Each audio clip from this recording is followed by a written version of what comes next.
What's up, everybody? It's Brandon Barnes here with the Life Unfiltered podcast with my co-host, beautiful wife, Margaret, Maggie. Whatever we're going with today. Whatever we're going with. Episode 4, a whole month. Can you believe that? I'm pretty proud of us that we've actually kept up with it. I know. And I feel like episode 3 was a little bit better than 2, which is better than 1. I think it was pretty good. It's a slow burn. It is. Again, there's no real big aspirations of it. It's just fun, a moment for us to hang out. Speak for yourself. Okay, well, we'll see. I want to check from this eventually, one day. One day. People got to know that we're doing it. Yeah, there's that. Yeah. We're doing this. All 12 of you. It's probably up to 15 now. Now we have 8 subscribers on YouTube, and I think we have 20 followers on Instagram. Oh, look at that. Yep. So we're posting reels. So if you guys want to follow us on Instagram, it's Barnes Bunch Pod. And we are posting reels every day, which is really cool. So yeah, anyways, episode 4, we're going to have some fun. You'll notice that Maggie does not have a logoed cup by Barnes Laser Works today because we are out of creamer and she doesn't know how to drink coffee like an adult. Black coffee. It's disgusting. I'm not into bitter, dirty water. So, and I've tried many, many times to drink coffee the way you drink it, and it's gross. So, I think life is short, and I don't feel like I need to torture myself any more than I torture myself every day in existence. This is true. So today is Highball Energy, the watermelon mint, which is actually quite good. I don't even know if this is still at Whole Foods or if they've figured out how bad it is. They still have Highball. Okay. Yeah, it's still there. So it's medium of the way bad though. It's not super great, but it's not super bad either. Yeah, I don't know. I'm not a big energy drink person. It doesn't really affect me, but those do taste good. Yeah. By the way, we are like bougie drink people. Yes. We try all the drinks. We have 3 drink fridges in our house. We have the we wine fridge, a regular fridge, and a fridge We upstairs. have 2 dedicated drink fridges. Correct. And then a regular fridge. And so the fridge downstairs is wine. There's not much in it because we don't really drink alcohol at home. So it stays Our pretty bar bare. is stocked though. So if you need a cocktail and you're on a budget, we have so much alcohol. It's Liquor, outrageous. Yeah. Liquor, yeah. Yeah. There's 3 handles of Tito's over here. We've got Jameson, all the Kahlua.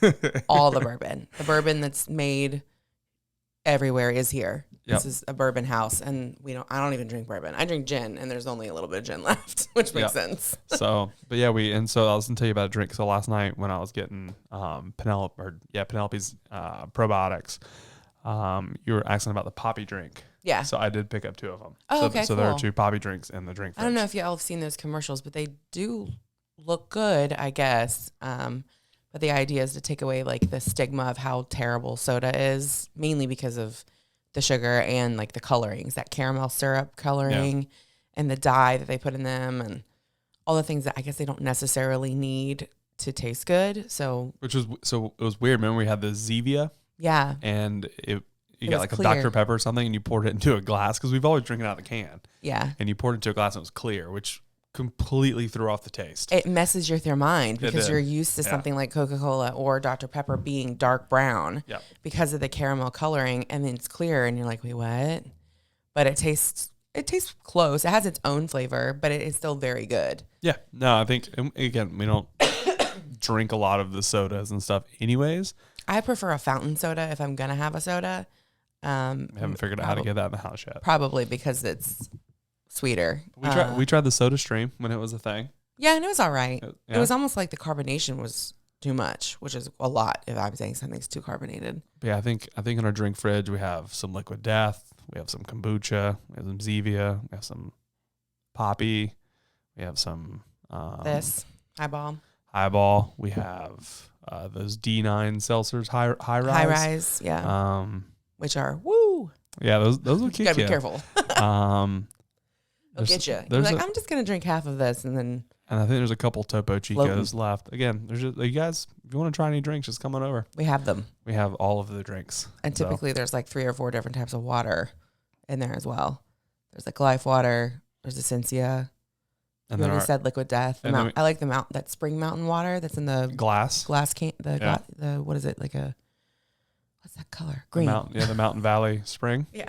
Yeah, that one's good. And then I learned about a new water when I was at Ascend last week. Yeah, no, 2 weeks ago. 2 weeks ago. But we'd already recorded our podcast. So,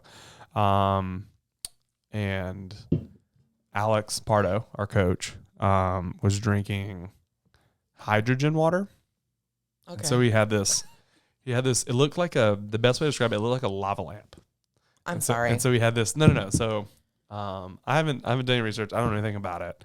But anyways, he had this. It looked like a lava lamp because essentially it had. If you look at my cup here, it had like a black top and a black bottom. I guess it could be any color, and then it was clear in the middle, and that was where you put your water. And then you activated it, and then it like shot hydrogen through the water like bubbles, and it like moved the water around and put hydrogen into it. Okay, so you're gonna have gas after drinking this water. I don't know. I haven't tasted it. I love the memes of where they're like, let's take water and then like carbonated water. They're like, let's take water and make it hurt. Like that's kind of hilarious. Yeah, I don't know. I don't know if it's carbonated. Okay. It didn't look carbonated. It just again. I haven't done any research. Alex was telling me he got it from a guy named Gary Brecka. But water already has hydrogen. That's how it's water. I know. So I don't understand. Again, I could be wrong with the element. I'm pretty sure it's hydrogen. We need to Google this. We'll and report order back it because if there's we'll bring it and try it. If there's a bougie water person, it is me. Oh yeah. And so we have to try it now. I know all of my waters. I'm a huge alkaline water fan. You didn't say we have we have 15 gallons of alkaline water upstairs in our water cooler. I'd say that water cooler was like $180, and we bought it 6 years ago.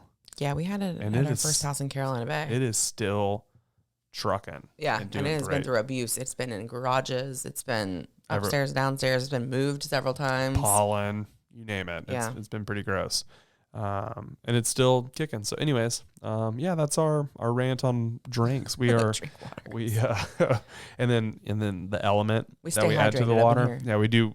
Hydration is key. We're always yelling at our children to drink more water. They have their own fancy Stanley cups. They have their own fancy Aunt Brittany Hydro Flask water bottles with thousands of kid stickers on them.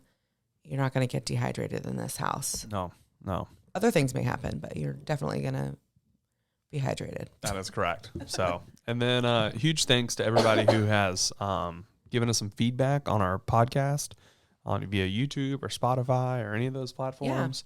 Yeah. We greatly appreciate it. Our protein bar today, which we'll save for a little bit later. I don't want Maggie to eat it now and then struggle. God. The last 50 minutes of the podcast. I really regret not looking at the label of the one that you made us try while we were waiting on that train to go by. I know what it is. The marina. No. We're gonna do that. I know. So, anyways, the protein bar today, I'll save it. We'll share it later. Actually, came from a subscriber. Oh, and so cute. They messaged me and said, "This is my favorite protein bar." And I was like, "I've had those. Maggie's gonna hate them, but we will don't show anybody yet." But there it is. I'm already very skeptical. And she had no clue. Extremely skeptical. I just set it on the table. So this morning is the first time that she's seen that. Mm-hmm. And just so you know, they're not going to waste. I fast on Mondays and usually record these on Mondays. So I just put them in a baggie and eat them the next day. So You're a freak. No protein bars go to waste because they are expensive. Man. Everything's expensive. Everything. Groceries, brutal. We're back Everyone knows this. Aldi. Yeah. What's the place I've been going to? Lidl now. Sure. You're there. I'm not. Yeah. I go I don't mind Sundays. We talked about Sunday. But I went yesterday. It was completely different than your Harris Teeter experience. Well, it might have been where you were too. I was at Aldi. No, I was at Aldi in Mount Pleasant yesterday. Okay. Yeah. Well, all those people are at Trader Joe's. So there's your difference. Trader Joe's. That's where everyone is. We should send you to Trader Joe's on a Sunday to do like a live just do some B-roll or something. Live cast. It would end with the ambulance outside with some Ativan to get me out of my panic attack because that place is next level. I mean, I would end up throwing elbows and punching strange moms because just the amount of people in itself, the loudness, and people in my personal space. Nope. A couple of my friends that shop there and continue to shop there say that it's to the point it's so busy that you can't even use a buggy anymore. No. I guess people try, but if you really want to get in and be nimble and move and get where you want to get, you just arm cart it like a baby. See, the other thing that I noticed is that they don't do delivery, and they don't subscribe to places like DoorDash. Because they can't. There's no way they could handle anymore. There's got to be somebody I can pay to go in there for me, though. That's where my brain goes. It's like, how do I not do this? Your husband. Okay, well, I'm not going to pay you. No, but I haven't seen the fascination with Trader Joe's. I mean, it's I haven't. cheap. I've been shopping in there twice, and then when I was in Utah for 29029 back in August, we went to Trader Joe's in Utah, which was empty, by the way. There wasn't a soul in there. Maybe 5 people. Wow. I've never. So I was like, oh, I'm gonna check Trader Joe's. I didn't see anything that impressed me. They didn't have specifically what I was looking for. I don't remember what it was. Because it's all their own brand. But the other thing is people don't talk about is they have a ton of recalls on their food, like quite frequently. Ooh, man, that's controversy in Mount Pleasant. I know, and I don't know if they know it or they don't care, or it's. I don't know. Maybe it's not a concern for them, but is this real or fake news? Oh, it's real. They have a Okay. ton of recalls on their food. It's just kind of like kept on the DL. But I mean, if there was a recall on cookie butter, then everyone would be up in arms because that shit is delicious. You put cookie butter, I guess, to the point you put it in our listings. Yes, like how far it would take you to get to Trader Joe's. Well, we only have one still, and they're putting another one in Mount Pleasant or North Mount Pleasant. For those of you who understand that it now has its own geographical areas. Yeah, they're putting another one way up for the people for everyone from New York who's moved here in Carolina Park to go to. Because every single person who lives in Carolina Park is from New York. If you're looking to move to Charleston, North Mount Pleasant from New York, that's where you want to go. That's Carolina Park. I got you. I'm not a buyer's agent, but I will refer you to a great one. Because I ain't got the patience for you, for sure. But yeah, they love it. They love it up there. Yeah. They truly do. And I like writing it in my listings because I feel like it grabs people's attention at the end because people are trying to figure out where something is geographically, especially all the people who are moving here. Yeah. And that is something that pulls everybody loves Trader Joe's. Everybody loves cookie butter. I don't know what cookie butter is. I'm talking to the Yankees. Okay. Got it. That section that's coming here. They're getting a nice chunk of coin for their real estate there to come here. Yeah. And it still stretches more, even though we're expensive. It still stretches more here than it does up there. Absolutely. And they want to know how long it's going to take them to the beach. A great espresso martini as well. They're really good. They're delicious. But the worst thing about espresso martinis is you can't drink them at 7 a.m. I mean, you can. Who says? I mean, you can. But who says? Because that's what we all want to do at 9 o'clock at night to start ripping espresso martinis. Yeah, I mean, if I'm trying to, I'm old, so if I'm at a bar at 9 o'clock at night, I'm gonna need it to make it to that 11 part. But the problem is I will have made it. I overcorrect. My brain's like, oh, espresso, cool. We're gonna be up till 4 a.m. and you're gonna feel drunk and awake, which is very confusing for your mind. It reminds me of an adult Four Loko, like the original Four Lokos. Remember those? Oh no, those were. I painfully remember outrageous. I had a Four Loko, so I'm 37. I don't know that I had a Four Loko since I was like 22 or 23, somewhere in there. Somewhere in that range of like when I gave up on drinking Four Lokos. Because I think they banned them for a little while or did something. They took them completely off the shelves and redid the ingredients. Yeah, because they were like death. We were out here having heart attacks, like did like an 8-ball and was drinking at the same time. It was exactly what it was. And now they're getting rid of the new Four Loko is the Panera's lemonade. Panera's lemonade. Their lemonade is just straight up killing people. I think 2 people have died. Good job, Brandon. What? I'll just set it on there. There's my phone. How dare you? I think 2 people have died because they drank too much. Panera lemonade? Yes. Caffeine? It has so much caffeine in it. But it's like, I guess they didn't know that they had heart conditions, but they've reported on it so many times that it's kind of like, and they have a warning sign. It's like, listen, if you mess around, you're going to find out.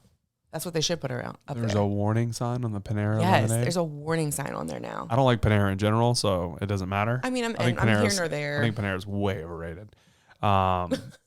Extremely overrated. Really? Yes. I really like their apple salad. It makes me feel healthy and it actually tastes good. I went to go play golf for my birthday in December. And a friend of mine, Mike, I was like, hey, let's like grab coffee before. I've got some time. Let's grab some coffee. And he's like, want to meet at Panera. I was like, who meets at Panera for I coffee? think plenty of people like Panera. It's terrible. I think the draw is, and I love sandwiches. Like is the half sandwich, half soup situation. I love sandwich and I love soup. I can eat both of those every day, 7 days a week. Love them both. Panera's trash. Wow. Well, and when you compare it to that sandwich shop that you brought, like a gift from heaven sandwich home, whatever that what is it called? It's so we ate at the porchetta shop. Porchetta. That's what it's called. Oh my God. And then it is but you did not have porchetta. I bet you that there you live in Carolina Park, because those kind of people are 1,000% from New York, and they know how to make they're a legitimate sandwich. They're that sandwich was next level, and I don't even like sandwiches. They're 100% from New York. He still owns a deli sandwich shop in New York. You should. Flies up. As one should. When you're that talented, you should have a sandwich shop in every city. That sandwich was, I'm still thinking about it, and I've only had one. It was half a sandwich, and I had to heat it up. It was cold. Yeah, it was my sandwich that I didn't finish. Oh my God. So if you're downtown, and but they're not open on the weekend, which makes sense because they would get murdered. Well, so it was funny. The first time we went was my friend Steve Charles's birthday. It was the first time I went, and there's like 6 people in there, 5 people, and you order your food and they make your sandwich, and it was really strange. There's nowhere to sit, so it's a standing. Get your food and get out. No. They want you to stand there, but it's standing. Oh, okay. They have like a bar. Like a leaning bar that you can. I mean, I like it. I'm not a big fan of sitting. Like I either lay down or stand up. Like I don't. So I appreciated it. But anyways, and then I went there the day that I got the sandwiches for.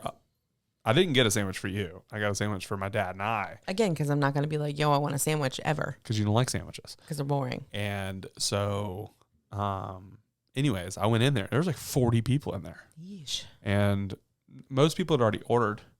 But it's very communal. Like they have a little coffee shop, you can go in there and get a nice espresso or whatever. It's a really cool, like hangout spot. There's nowhere to sit, which is good because it takes up room, chairs, backs, moving stuff, whatever. So I ordered the porchetta. I got the prime rib, and then I got the I can't. Buffarella? No, it's not like that. Buffarella is at Wild Wings. Yeah. It's a buffalo sandwich with prosciutto. No. Porchetta? No, prosciutto. Prosciutto. It's too many. There's too many Italian words. It's too many Italian words. And it was phenomenal, but it wasn't what I wanted. I'm a buffalo guy. Like I want a buffalo chicken. Like I wanted a buffalo sandwich. It was a little spice to it. It was good, but it wasn't. But it had all the things that you like: fresh mozz, basil, fresh basil. When I took a bite in that and it had a fresh, full basil leaf, I was like, "This is it. This is it. This is all I need to see." Yeah. Because that's what I want on pizza. I want like fresh mozz, fresh tomato sauce, fresh basil for a margarita pizza. Yeah. And not many places don't do it because, like herbs go bad quickly. They're expensive. That type of cheese is expensive. Oh yeah. So your food cost is like through the roof. This was in the for a business to be able to do that. The brine, like it was good. I was ridiculous. But what makes it is the focaccia bread. And again, I didn't even know what focaccia bread was 2 months ago. Now I'm telling everybody about it. But to the point, they were so busy, like they weren't even making sandwiches to order. He just had like to goes, like pickup. No. They make these like sheets of bread, like fresh, and basically they cook until they're out of bread because the bread is it. They don't use it the next day, and so they have these sheets, and they would just cut the whole sheet in half, and then put porchetta on all of it because that's the main sandwich everybody orders. And porchetta, for those of you that don't know, because I did not know, is basically a baby hog. Don't ruin it. Don't ruin it. You didn't have that. Oh no, I'm talking about you just had prosciutto. But see, here's the thing: I don't need to know where my food comes from. You know what I mean? Like as long as it's not from something that was farmed strangely in like a computer lab, I'm good. I don't even know. Anyways, makes it too real. I just want to eat. We're 20 minutes in and we haven't discussed anything relevant, and that is our life. Well, this was relevant, and you need to go to this sandwich shop if you're in Charleston. It's downtown, right? What street is it on? I don't. It's a porchetta shop. You know what? We're gonna give them a full shout out. Let's look it up. It's so good. And they have breakfast sandwiches. They have it's called Da Toscano Porchetta Shop. It's 109 President Street. Okay. And it's open Monday through Friday. I talked to the manager in there last time I was in because I was in the day before the Charleston half. Yeah. And I really wanted a sandwich like after I ran my half marathon. And I was like, hey, what time do you guys close on Saturday? I want to come get a sandwich. She's like, oh, we're not open on weekends yet. So, but I have had their breakfast, and it's just like, again, even their breakfast. What's really cool about it is you can taste the layers of flavor. So like I'm an avocado toast guy, and on the focaccia bread, the fresh avocado, you could taste the sea salt. You could taste the balsamic drizzle. Like you could taste everything. It wasn't like it was just mixed. Such a fan. So anyways, we're their biggest fan. Shout out to them. Hopefully this cuts into a reel. Yeah. We'll share a reel. And eventually we can go there. Again, we're not looking for again. like big time sponsors. We want like drink sponsors and sandwich shop I just want sponsors. a sandwich a month, bro. You know, I just want to be able to have one of those. We got low expectations. We're easy to please. That's it. So, but to go to the cookie butter, bring it back. Our listing that we took off the market. I know we talked about it, I think 2 episodes ago, where our technique for one of our houses that wasn't selling. Oh yeah. We recently put both of them back on the market, and one of them we put on first, and then one the next week. We went under contract first weekend, right? First week, to full ask. And it was super simple. And again, nothing was really done. Nope. You know, we redid photos. I restaged. We redid pictures. And the staging was phenomenal, by the way. Like I walked it with. I had a lot of compliments come in through the feedback, which is really nice. And the same with our live one right now. Yeah. So. Which our second. So our first one's under contract. So basically, by taking it off for 30 days, it was probably off the market for like 35 days by the time because we like to list on Thursdays. So by the time we got photos, I listed that one on a Monday. Did you? Yeah. And then so our second one, and so the benefit to that is, you know, had we reduced our price $5,000, your question becomes, is your 30 days worth $5,000? And then again, people feel blood in the water. And so if they see, hey, you started at $499, then you went to $494, then you went to $489, then you went to $484, now you're at $479, they're gonna be like, well, I can get it a couple grand even cheaper below that. Yeah. Or the way we did it, it reset it. And so, yeah, they can go back and see that it was canceled one time or previously listed. But for us, we rolled the dice and thought that us waiting 30 days would end up paying us like an extra $5,000, which is, to me, a pretty good ROI on time. Yeah. If you can swing it, afford it, adjust it, whatever. Totes. But the fun thing about that one was the listing. This is the second time Zillow This was funny. This was really funny. Or the Zillow AI. I would love it if it was actually a person, but I'm pretty sure it's their AI, whatever they have, that pulls out keywords and pops them at the top of your listing. Sometimes it's like new windows, new roof, new HVAC, like things people are actually looking for. And it did highlight those things, but it highlighted weird uncle. And I was just like, I was so excited by this because it did the same for a listing I had last year on James Island where it highlighted big deck energy. Yeah. So this is the second time I've had this happen to me. And the weird uncle thing is hysterical because not only does it put it at the top with the other keywords, it puts it literally on the thumbnail of the Zillow. Home. On Zillow. So if you're just scrolling through photos and it'll say at the top, you know, like new roof, it's like new roof. And then it's like weird uncle under this. I'm like, perfect. And so it's exactly what I wanted. It makes people click. Like, why does that say weird uncle? And to the point that I didn't even notice that it had happened. And I had 7 agents reach out to me in like an 18-hour span. Like, hey, I'm not sure if you know this, but X, here's the picture. And some people got it because they were like, that's hilarious. You know, publicity is publicity. There is no good or bad.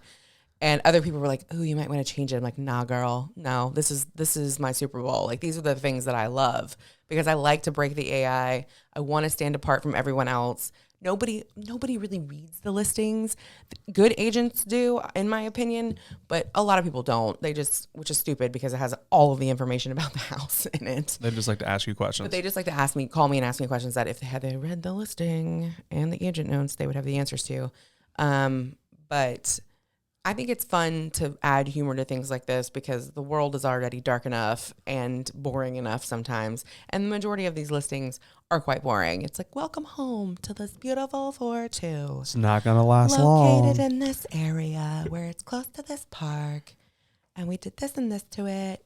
schedule your showing. The end. It's like, okay, wah, wah, wah. So I like to tell a story or get people to envision them using the space. And me using Weird Uncle now has to go in every listing. And if it has a deck, we're going to call it Big Deck Energy. But you've used Weird Uncle a couple times. Yeah. And this is the first time it highlighted it. And I don't know if because I told the AI a couple times, now it's like, oh, this is a feature. Yeah, I don't know. It's good though. So oh, yeah, it's hilarious to me.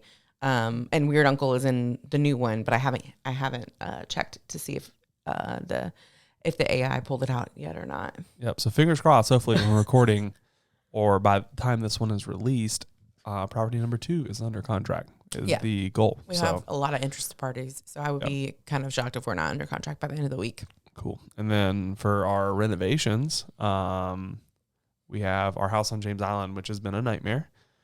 Which again, dun, dun, dun. I feel like you got to have one of those going at all times. You should always have a nightmare at least once a year to keep you humble. We had some framing things that were pretty egregious that were missed by somebody else. I got all of them fixed. I got the engineered letter that we needed. I got to go hang it up on the window just so the inspector can have it. But I'm fingers crossed, like that should be it. Like we reframed a couple spots and fixed rafters. Found some really nice framer guys that are building the house next door. I was like, hey, I need somebody to do 2 rafters. And I understand inspectors and I understand like what they do and why it's important. And they definitely caught things in this house that I wasn't even looking for, just more because they were like really simple, basic 101 things. But even when the engineer, they asked me for an engineer letter for actually 1 piece of wood that had some termite damage that we had sistered. And the engineer came out and like the inspector said, truss. This isn't even a truss. This is a rafter. And the difference between a truss and a rafter is basically a truss is already built in a triangle. Right. And it takes all the load off the center of the house if done that way. So like Sedgefield is a truss. So essentially like all the walls in the middle of Sedgefield, nothing's load bearing now. But he's like, honestly, there's nothing wrong with any of this. He's like, you have a rafter on each side. Like it's all, but because they, A, didn't know what they were looking at, and B, were unsure, they made me get an engineer, which then because getting an engineer is going to stamp it a certain way, period. Right. And he looked at me, he's like, honestly, everything's framed properly, like they wanted me to look at, but now that I have to stamp it, I need you to do a little bit more. Yeah. So, which makes sense. I mean, everybody wants to cover their own. Yep. But it was whatever. It was $200. Well, $200 for the fix and then $450 for the letter. So $700 total by the time I bought a little bit of wood and whatnot. But yeah, so fingers crossed, inspections today.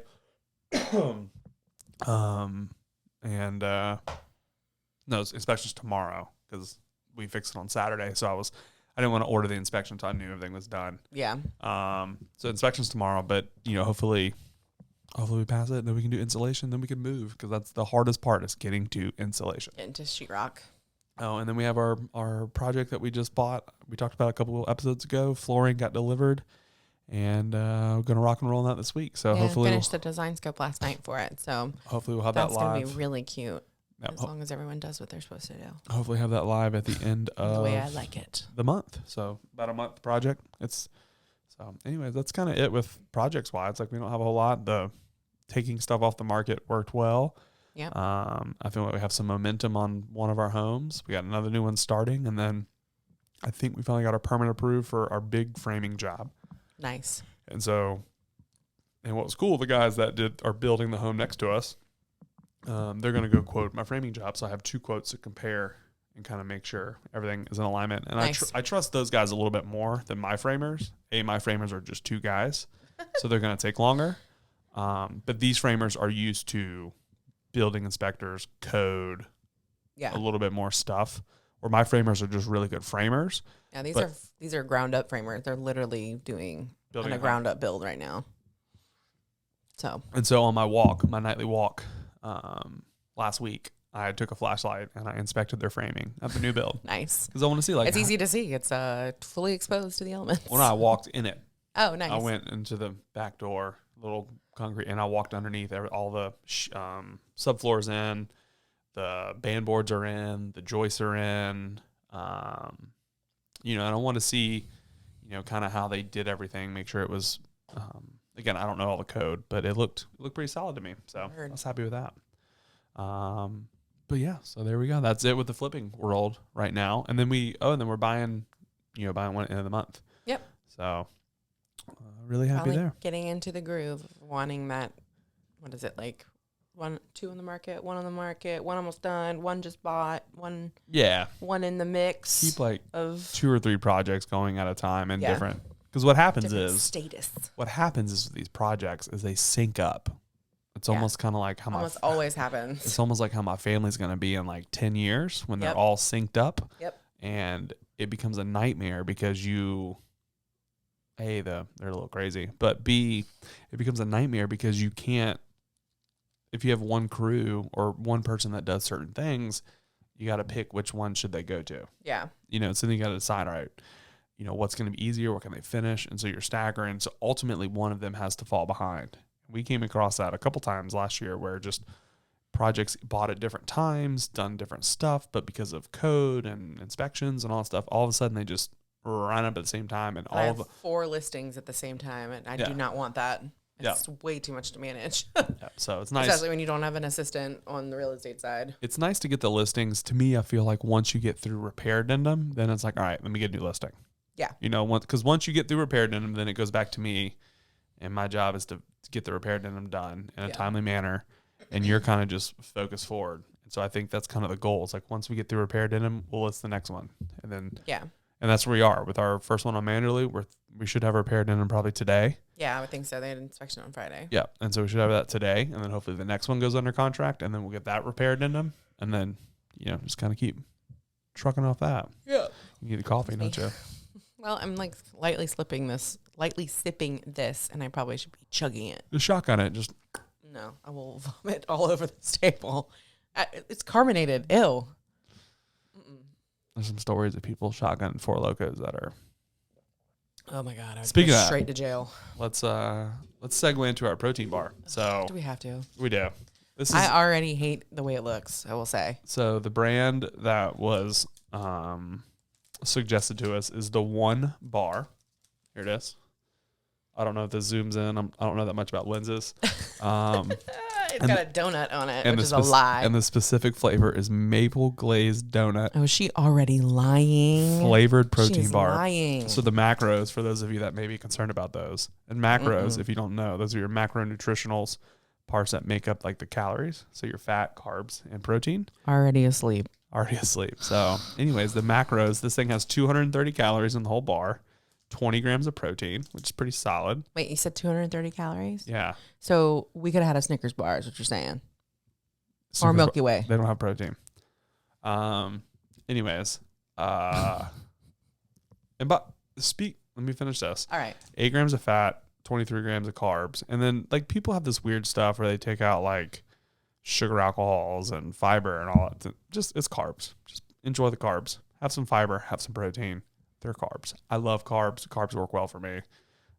Carbs work well for you. So anyways, that's it.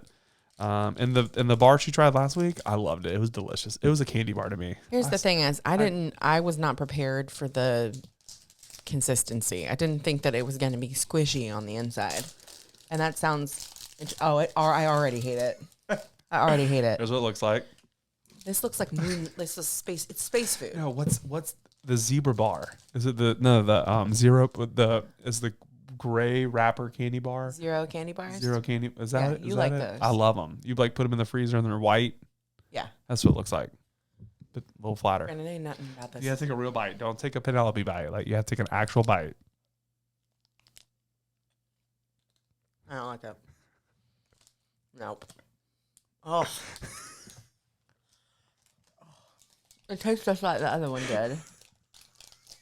It's so bad. The fact that people are allowed to sell this shit is a crime. Oh, it's so bad. Yeah, do you want some water or do you want your? Oh yeah. It's got a little bit of element. Is that okay? I don't care. Make it go away. So we're 0 for 2 so far. Oh my God. If you have, It's very chalky. Like there's a lot of grain that happens as you're eating it. Like dirt grain. This is another example of when something smells better than it tastes. does it smell good? It smells fine. There's nothing about that is mapley, that is a donut. So that to me, this is false advertising. 1,000%. Ain't nothing about this bar tastes like that. Nothing. Camera. Nothing. Absolutely terrible. One, you should be ashamed of yourselves. Glazed and amused? No, sir. No, sir. More like just disappointed and disgusted. That's what I'm going to call it. So I will finish that bar sometime Pass. this week. But Full pass. if you guys have any suggestions, I know, leave them in the comments below. I learned our episode 1, we couldn't leave comments. Oh. Because if you make the YouTube. Are you crying? Are you all right? No, I was laughing. Oh. Like looking at your face. No, I'm not crying. If you look at I didn't realize this when I was looking at the analytics of YouTube, we're getting like 30 or 40 views per video, by the way. Oh, wow. Just so you know. So we're Oh, my God. moving up. Big ballin'. But anyways, if you look at like the analytics, I'm just more curious about anything. If you set your YouTube channel to kid friendly, it doesn't let you leave comments. Oh. And so our first episode, I set it as kid friendly because you didn't cuss. Why would you do that? Because you didn't cuss. So I thought that's what you're supposed to do. You want to watch this? I know they don't, but Okay. you want it to just be a broad audience. You don't Right, want it to. But that puts it on KidTube, and they're not going to click on it.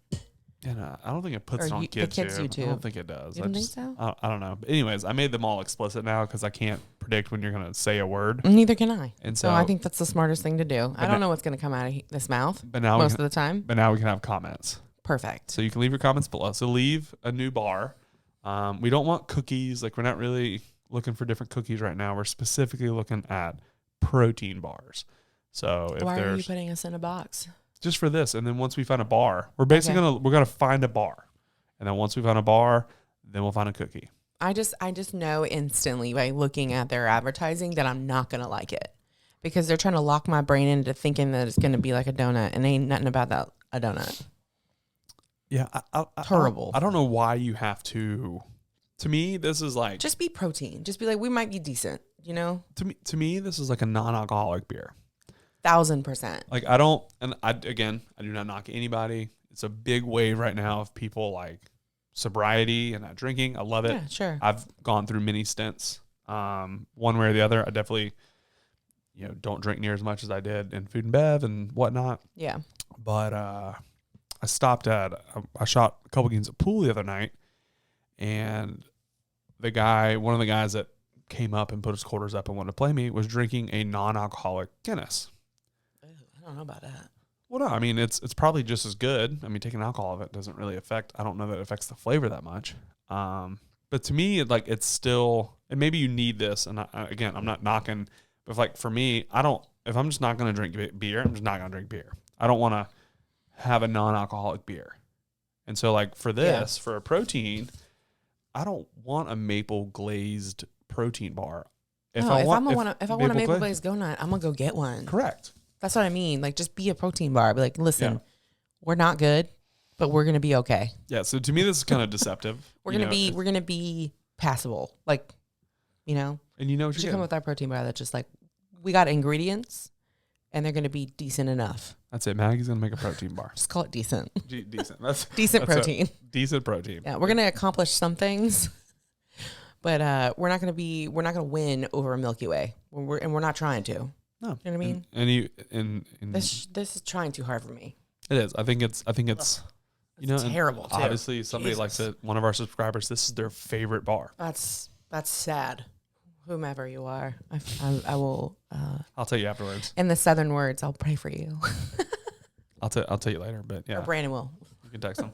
So, Hey. anyways, Bleh. if you have I'm finally one, getting rid of the aftertaste. you can leave the comments below. I'll eat it. It's still like in the back of my throat. I'll though, finish I'm it not this gonna lie. week, and when we record next week, I'll let you know if it was truly. Awful. And again, like I understand, for me, protein's the goal. Some things that I eat protein-wise are not always the most delicious and flavorful Why? because you got to have protein sometimes. But, like, and it's Why? I don't know. Life is short, so it's like you might as well enjoy the things that you're eating. It doesn't always have to be about sustenance. Well, not every meal. I do enjoy. I absolutely. Like I had a poke bowl. Remember the liver that you used to cook in our house? Mm-hmm. I'm very happy those days are over. Can they not come back? Because it was a lot having to see that in the fridge. Yeah, I take liver pills now. Thank God. Thank you whoever invented those. Ugh. Promix. Horrific. Or I guess So a lot gross. of people did. But yeah, I take liver pills now. So I can't do liver. It's so bad. You're like, this isn't bad. I'm like, it's terrible to listen to it cook and smell it. All right. So Maggie, give us your design tip for the week. I'm trying to think of something that's nice to say. It doesn't have to be. It can be. I don't know if I have a tip.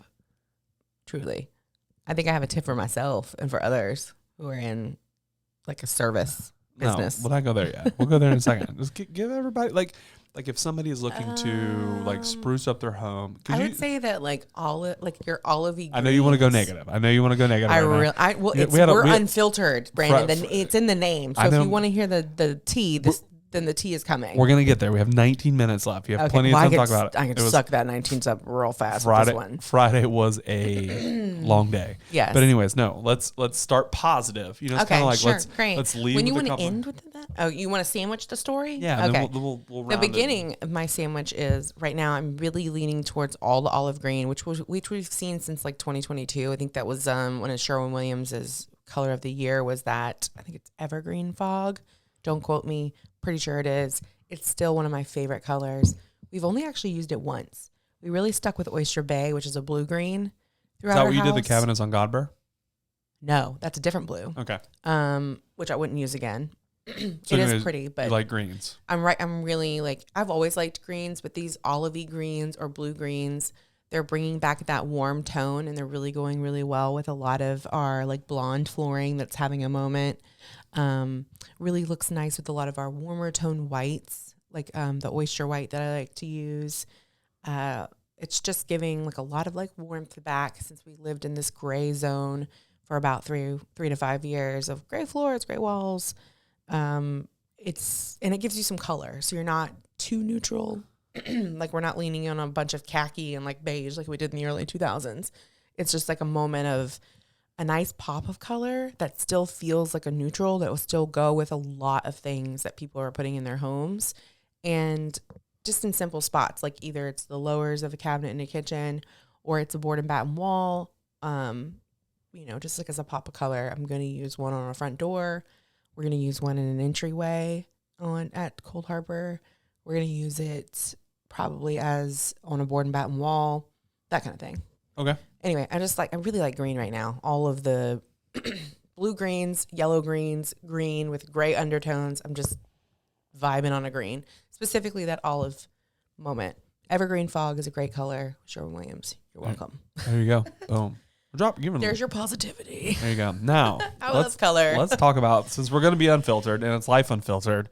I gotta stretch. I'm stretching for this one. Let's talk about let's lean into it a little bit. Oh boy. So let's lean. I don't know if you want me to lean that far in. Let's lean in now. So I'm kidding. that's again, the end of last week was nuts. Yes. Just in general. It was super exciting for me because I got to chaperone my first field trip. Yes. Which was the Super Bowl. There's your positivity sandwich. There's your part. There's my part. So anyways, so that's how it started. And so from there, had a great time on the field trip. Went to the Dock Street Theater, right? Yeah. Yeah. And saw great Junie B. Jones. Junie B. Jones. And the actress who was the lead was amazing. A very Zoe Deschanel kind of kind of like Goofy, personality. Yeah. Quirky, the whole thing. Yeah. Even the glasses, like the whole thing. Yeah. So well, that's what Junie B. Jones is off the book series. So then we get done, and then we find out that our oldest, like I'm with her, didn't even recognize that. We found out our oldest is allergic to amoxicillin. Penicillin, but yeah. Yeah. But the doctor said specifically amoxicillin. So that's why they, so that changed like the trajectory of like Thursday and Friday, because she woke up Friday morning and we have nothing red here. But like, if you see this red of this record, like, whole body, Yeah. face swollen, puffy eyes. Major hives. Poor thing. So she was in a Benadryl fog. So all of a sudden, like our whole Friday got shuffled where I had to change my plan so I could spend the day with her, make sure she was okay with Benadryl. Like, she's a zombie basically because they're like, we need to put a bunch of Benadryl to every 4 hours to stop it. And so wasn't able to kind of help and facilitate. Maggie got thrown off. We're all thrown off. And then you had your Friday. Yes. And so this would be actually, well, because I was thinking about it. I've had problematic clients before. Like, humans are humans. We're going to human and do stuff and have bad behavior. But this is the first time I have ever literally walked off a job and decided, you know what? Y'all figure it out. And this was after some back and forth about pricing, some back and forth about timeline of the completion of the job. And what it boils down to is they had expectations, I had expectations, and we had a major communication meltdown in between those expectations. Yep. And communicating our expectations of each other. And that just is a nice life and business lesson for me, as I am a person who will work and work and work and not communicate what I'm doing, where I'm going, because I'm focused on completing the task. like she won't even eat. Which is very much an ADHD thing. She doesn't eat, I she will doesn't talk. hyper focus into something and be like, don't talk to me, don't look at me, don't give me food, don't interrupt me, because it will pull me off of the zone that I'm in, and it takes me 30 more minutes to get back into the zone. So, which is true for everybody. Multitasking does not exist. Right. And I, even when I'm installing even when I'm installing like a staging or a property, I try to go room by room, but I will see something and be like, oh, that needs to go in X room. Let me do that real quick before I forget to do it, because I will. And it'll pull me off, and I'll be ping-ponging all over the space. And that's just kind of how I work. I work in like a fluid, creative flow. And one of your pet peeves is you do not like anybody in the house when you're there. Correct. They, like staging, and that's been it since the beginning. Like, flippers will hire you to stage their home, and then they're there. Yeah. And they want to ask you, like, well, why are you doing this couch? Why are you doing this picture? Are you going to sweep? Are you going to do this? What do you use to hang up? Like, these were all questions that you should have asked before you hired me. Like, truly. And I don't mean to be a bitch about it, but it's like, I'm trying to work. And I don't go to your job and micromanage you. So why are you here? Yeah. And it's one of those things that's like, you hired me to do a job and to complete a job, and you felt confident in that moment. What happened between now and then? Because that sounds like a you problem, not a me problem.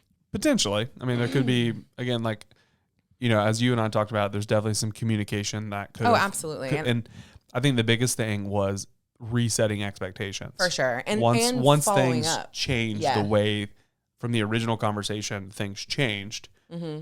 And then there was no new set of expectations set. Correct. The other thing is that I've noticed is that when I work with some of these clients, when they come from like specific sources, some of them are newbies. They've never done this before. They've never, this is their first short-term rental. They've never. Their first flip. Their first flip. They've never owned a property before other than their own home. And they genuinely do not understand how much this stuff costs. And I don't do a good enough job of being like, yo, this is expensive. I almost need to get to a point where I try to unhire myself. That's what I was just thinking. I was like, you almost need to and push them away from actually you don't doing want to this. do this. You don't want, this is going to be expensive. very expensive, very time consuming.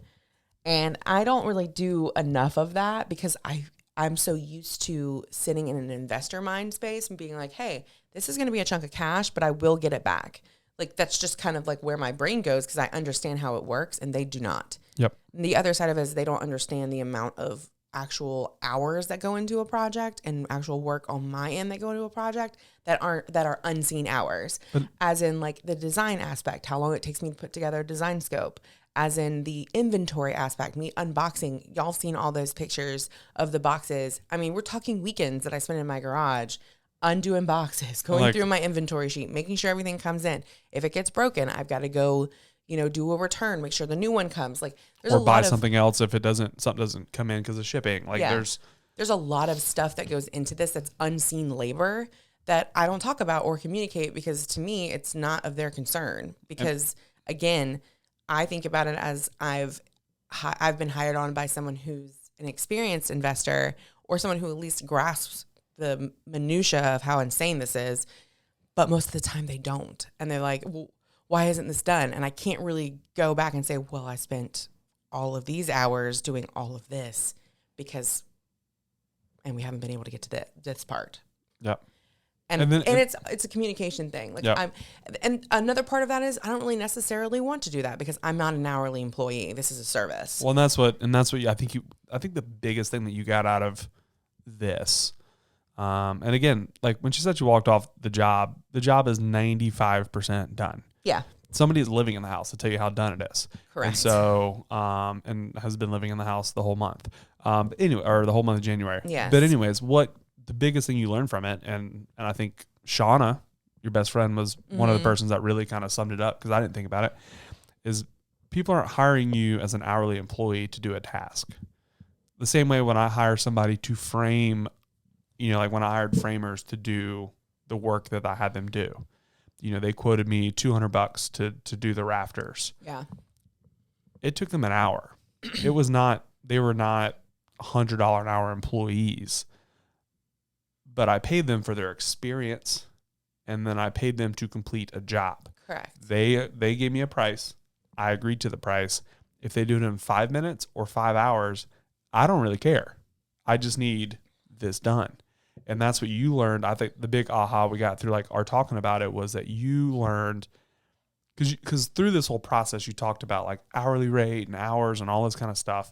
And I think there's a spot for a retainer, just like an attorney and everybody else there. I think there is a spot for a retainer. Something also, I just thought about it.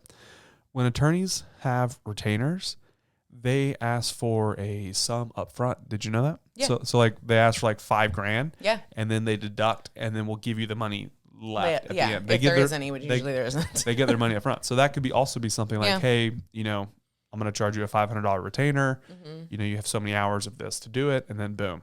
Because of the amount of time that people will text me at odd hours because they've just thought of something. Right. And then I'm always quite quickly to respond because they're a client of mine. And to me, it's like, I can just quickly respond to this, but I'm not realizing like what I'm doing, which is picking up my phone at like 7:00 at night where my children are around. 10:00 at night. Yeah.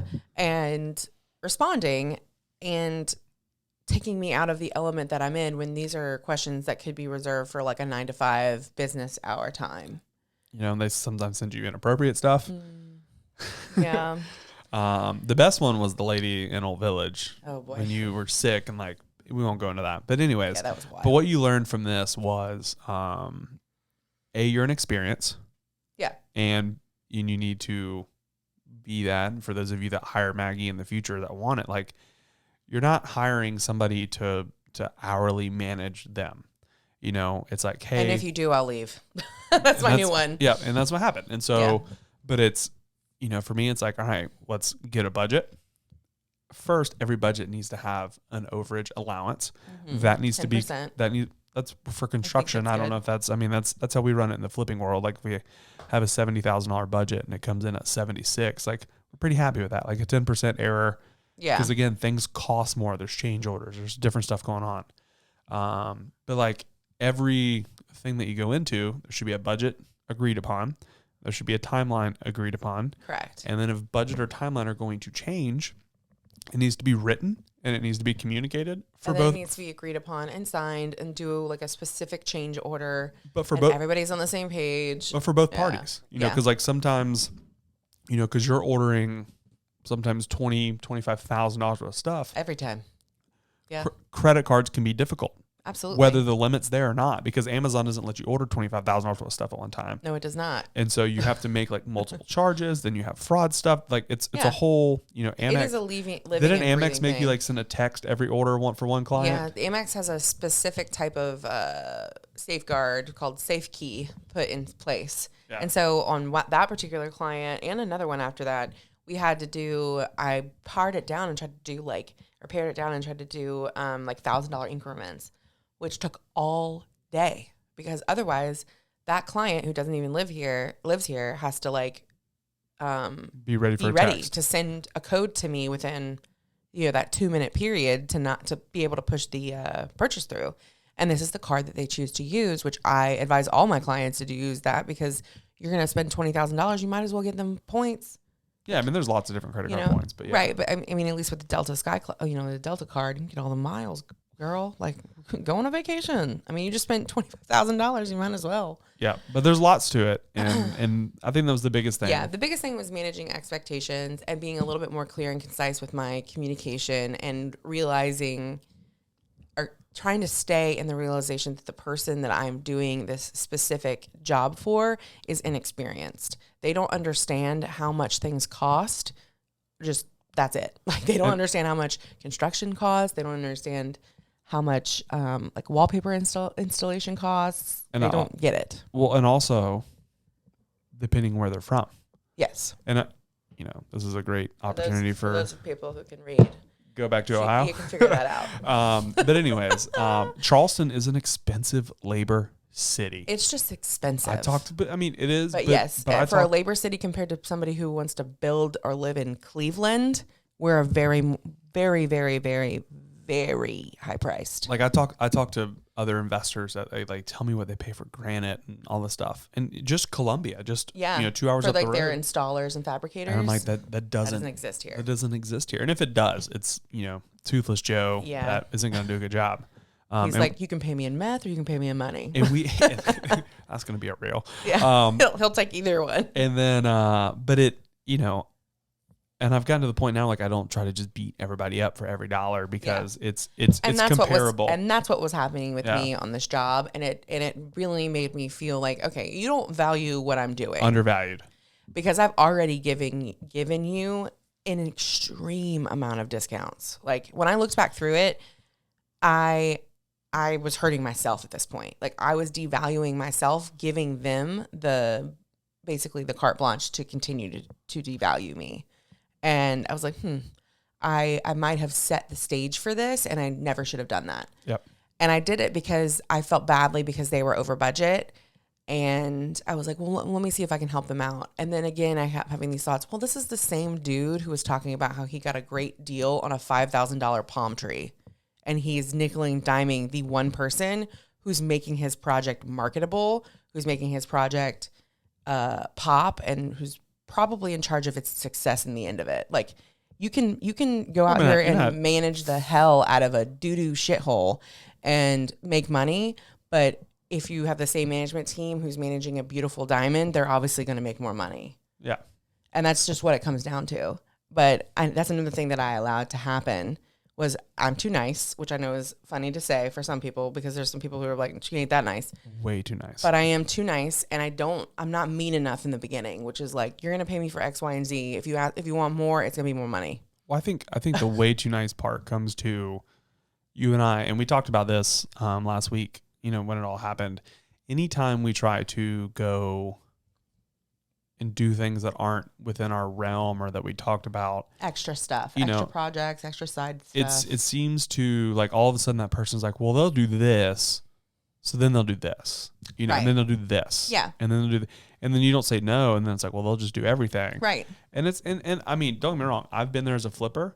I've walked through homes before. I'm like, hey, do you mind doing this for me? Or hey, do you mind doing this for me? Well, because it's right in front of you. And then all of a sudden, I get a $500 bill. And I'm like, well, hey, what is that for? You were already in there doing X. And they're like, well, no, you asked me to work.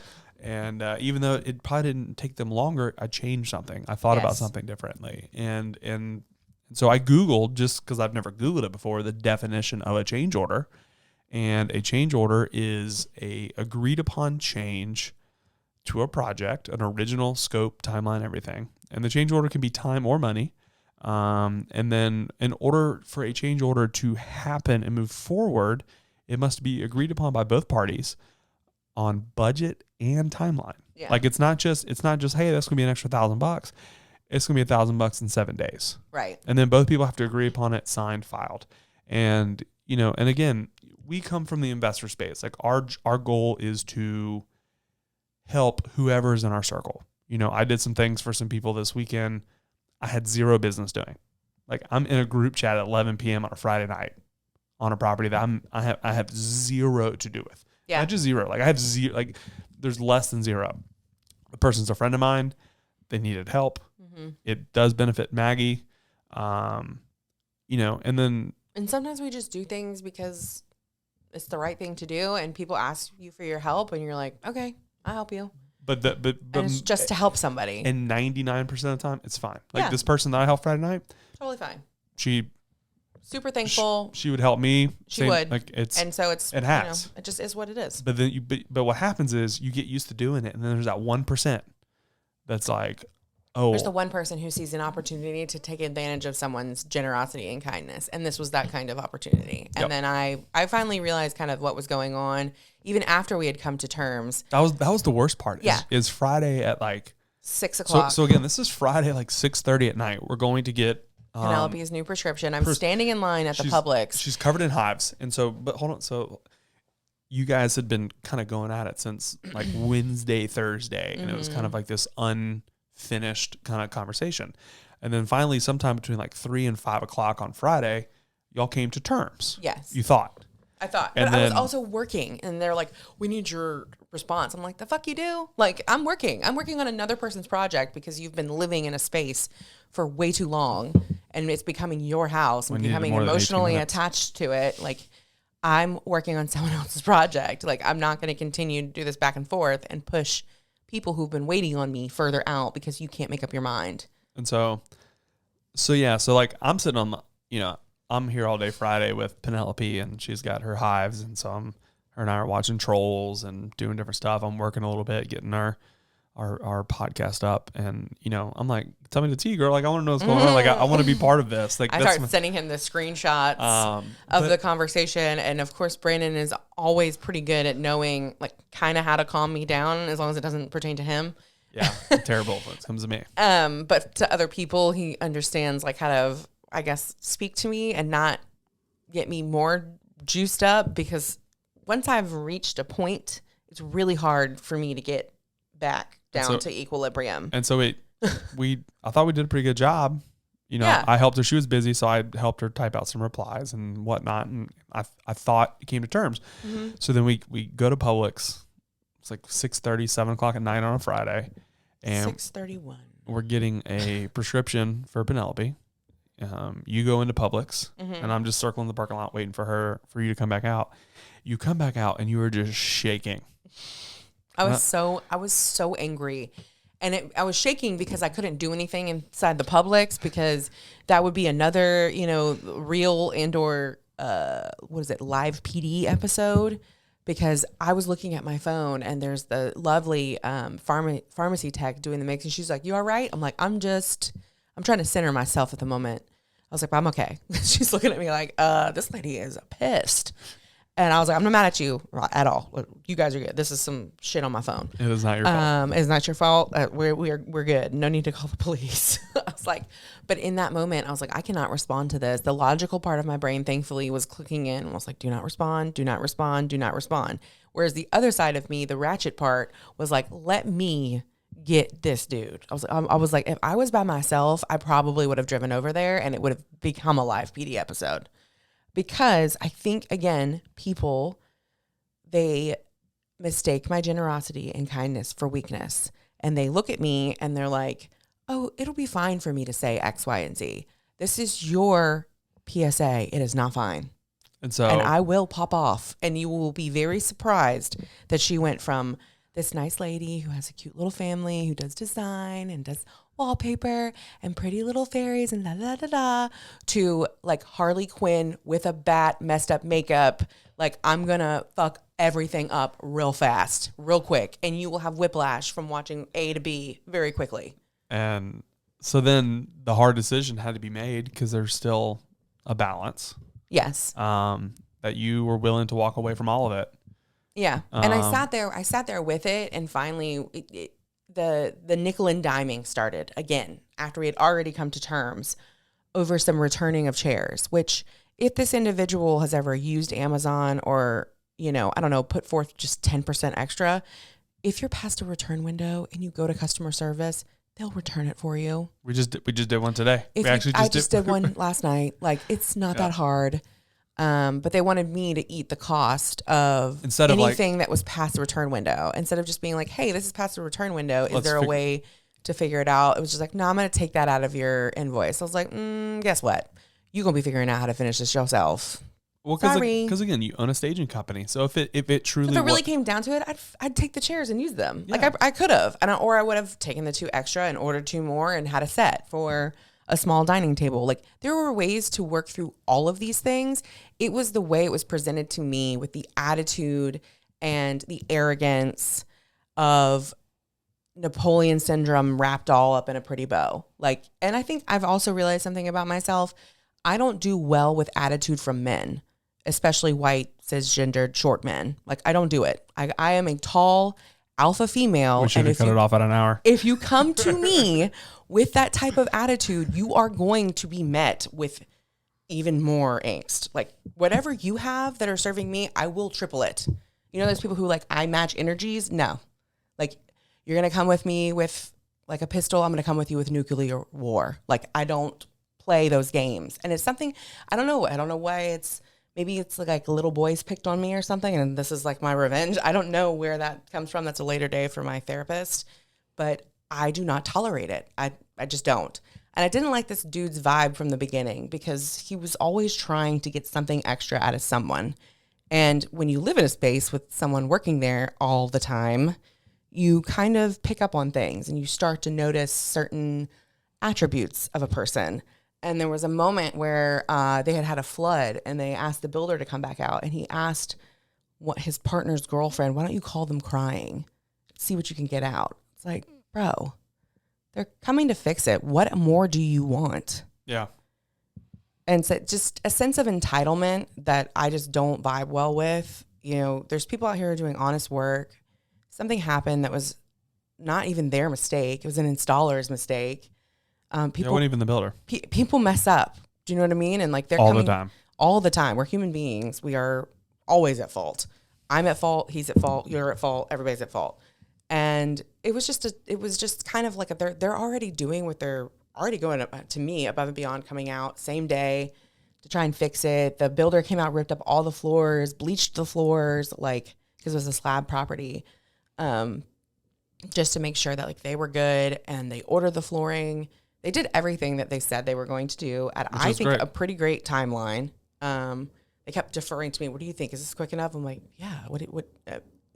Y'all realize you're not the only people on the planet, right? Like there's other, they're doing other things. They've already finished this project. They've already made their money on this project. They're now coming back to fix something. Like that's money out of their pocket. Airplane. We never have airplanes. What is that? That's an airplane. Yeah, the vibe was off already, and I should have. My spidey senses were already tingling on the whole thing. Well, that was when and again, as we talked about it, the ground rules should have been set. And you know, because I told you, and this isn't an I told you thing, it's just us growing. It's while they're living there, you shouldn't have been there. Because again, any design thing or renovation thing that is going to happen, you know, take my in-laws, your parents, when their house flooded. And that was insane. But like, you can't live there. Like, and they added extra stuff, just like this people did, which elongated the project. Correct. But you've learned if somebody is going to live in the house, because again, I don't want to do it. No, you don't want to say you're not going to do it, but you need to understand, like, you learn things like weekly trash. Like, because again, when we deal with empty projects, we have one pile of trash. Yeah. And then we're done. We get it all and we're done. It's one swoop. It's a lot cheaper. There was a lot of things that you learn of expectations that you haven't ever been a part of. Right. And I think there should be a screening kind of that I do. Like when we have a conversation about a project, like, is this person going to be a pain in my ass? Because if they are, then there needs to be like some sort of pain in my ass fee. Like, okay, this person's irritating. They want more, or maybe they're a design person themselves and they want to collaborate and they want to shop and they want to look at things. Then that's a different charge. That's interior design. Yeah. Short-term rental design is like from investors who are like, hey, Maggie, make this shit look bomb. Here's my money. Go. Yeah, those are my favorite people. Like, hey, I have 30 grand, make this work. Yeah. Those are my favorite people. They don't question me. They're like, okay, this looks kind of weird, but let's just go with it. And they let me do what I want to do. Well, they might question you. Yeah. But it's in the appropriate times. So like when you sit during design, like correct. Talk to me more about what this wallpaper is, or tell me more about what you have planned for this space. And then we can have a call, or we can Zoom, or I can explain it more. We can meet in person if they're here. But for the most part, once everything's approved, like, it's just like, let me go. Right, yeah. Let me go. Cause you want to get to a point where you're cash flowing. Like, what are we doing here? Because we've learned as flippers, like if you constantly change while you're flipping, you never finish. Correct. And then you go way over budget, which is way like execute the plan, let everything come together. And then if you need to add something at the end, add it at the end. Or change something like that's, but then everybody's done. And then it's like, all right, I need to get this done. How many days do I have? How much money do I have left? Right. Because, because one of the other things, and again, this is our longest podcast ever. And I think that's fine. You can like chop it down or whatever. We don't have a time. No, there's no time chain. It's not. But my point is, people are going to stay to the end because it's the juicy teas. I know, stay to the end. But because the other part about it is like they were wanting to change stuff and the house hadn't even been rented yet. And I don't want to go deep into it, but it's an example as a flipper, where we look at things and we're like, well, no, it's like, let's just get to the finished product. Yeah. And in the sense of an Airbnb, these houses don't make you money until they rent. Correct. Like nothing. You lose, and it is a cash suck. Oh yeah. It is, I would say conservatively, what do you think? Like 50, 60 grand? Way more because what's happening. You're purchasing the property. Well, you're purchasing and unless you are direct to seller and buying them at a steep discount, you're putting 20% down for the home. So in Charleston, and this was a stick built home, so they bought it. They purchased a brand new build. Correct. So let's say in Charleston, let's just use easy numbers, a $500,000 house, 20% down is $100,000. Yeah. And then you have points, you have closing costs, you have and that's all determined on credit and all that kind of stuff. So, but let's say you have another $10,000 tied into, whatever it could be. So $110,000 into a home, then you have 25 to 40 to furnish it. Yeah. And so like you're $150,000 out of pocket. Your first goal is to get it rented ASAP. 1,000%. And so what one of your clients, which you did last week, they did it the right way. They allowed the property to make money for 90 days, Correct. 120 days, however long it's been. And then they brought you back in. They spent $2 or $3, like $5,000? No, less. They spent, we spent about $1,019 on interior, and then my cost was around $2,000. So $4,000? Around like $3,500. So let's say $4,000. Yeah, that's fine. And then, but they've made a bunch of that back in cash flow. Yeah. And maybe even all of it. You never know. Like, I don't know what they're. And they fit me in an open window. Correct. So they didn't skip out on any bookings or cancel any, peeps that were already planned to come in.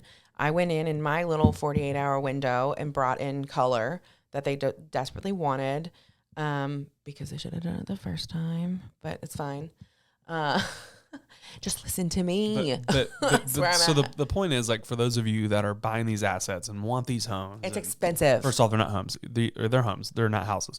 But they want these assets. A, it's expensive, and B, get it rented. Yeah.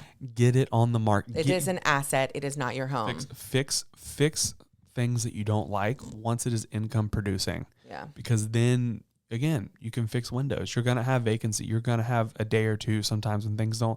And then it's like, all right, hey, I don't like the way the top floor sits. We've had some, I want to change this, blah, blah, blah. And then what you do is you build it all. Like, so what we do is we kind of store it all in the garage. You build it, you get it all together. And then it's like, hey, I have Monday, Tuesday open. Go do it. And then you go in and you finish it in a day and a half. And then somebody's staying that night. You lose no rent. You lose no money. Yeah, you have to pay for what it is. But you don't not only have to pay for the stuff, you also lose a couple $100, of nights of rents and stuff like that. So yeah, and I think I've lost my train of thought. It was something about Baby Posh. Caffeine. Yeah, I think with little Baby Posh, I think the biggest part of his problem is he got very attached to the property. And because he was living there for like a month and a half, he's envisioning the pool going in that they're putting in there, the $5,000 palm tree that he's very excited about. And he's picking apart the property in the sense that he's going to live there, but he doesn't. And that is a huge mistake because people are going to run train all over your asset. But they are going to ruin it. They're going to scuff the walls. They're going to ruin the wallpaper. They're going to throw up places. They're going to poop places. They're going to pee places. They're going to break appliances. Like, it is a rental. It is not your home. It is not the Taj Mahal. It is not the Ritz. The Ritz gets thrown up in. Like, it's going to get ruined. And that is the biggest issue. I feel like with some of these people, they get some people, they get attached, and the whole time I'm like, you need to leave. you need to leave. You need to detach because this is not your home. This is a cash flowing asset. You got to get out, baby posh, because you're going to have problems. But the other side of it is, and like flippers, same thing. They do things that they like. I don't care what I like in my house. I'm flipping this house or building this Airbnb to appeal to the masses. Correct. Because I want them to like it. Right. If you were to come to me and you know, still to this day, one of my favorite colors you've ever chosen was a green, and it was on a house in Goose Creek, and I think we talked about it. Was like it was a weird color plan. Westminster, the green in the fireplace and the shutters, that's right. And you know, still to this point, like photographed really well. It did, and we had compliments on the fireplace color because nobody really does it. Correct. And so for those of you, again, last thing, and we're done. You're not flipping for your home, and if you do, great. But if you're flipping to sell, you need to appeal to the large audience, not to the things that you like, and not to critique the things you like. But also, that's why you have repair addendums. That's why you have punch lists. That's why you have these things to fix and finalize things at the end. Correct. You know, because like if I try to fix everything in a house, I'll never get the house on the market. Yeah. I'm not going to cover something up incorrectly, but there's definitely things that I've seen, you know, like manually, like there's some wood rot on the outside. I had it inspected by a termite guy. There's no termites. There's no active termites. It has a bond on it. Like it's just old. The house was built in 1978. Well, it's just some wood rot. Yeah. And so it happens. Wood rots. To me, I'm like, hey, I'll handle that on repair addendum. Yeah. You know, so the clients even went under, are your clients prepared for this? Yeah. I can't, because if I have to fix everything in a house, I'll never list it because the house is a living, breathing organism. As I tell every single person. And I wish that a lot of other buyers, agents would speak to their buyers in that space because everything's made from wood, y'all. Like we are all atoms. We're all made of the same stuff. Well, like the new build. Stardust. It's raining on the new build right now. And atoms. Like in different forms. It's raining on the new build right down the street. Like it's in the elements. It is, you know, obviously, hopefully weather treated wood. But regardless, like all these things are not meant for forever. There's no such thing as a forever home. I don't care if they're talking about like some cement, earthquake, whatever. Guess what? We're going to have the year's biggest earthquake and that bitch going to crumble. Like every single thing is not forever. And that's just how it is. But what is forever is if you fuck around, you will find out with me. And that is the lesson for this story. Hire me. I love to do design. I will do a lovely job, but do not push me because I will push back. See y'all next week. Thank you for watching. Leave your comments below. Please subscribe. Smash that like button. Bye.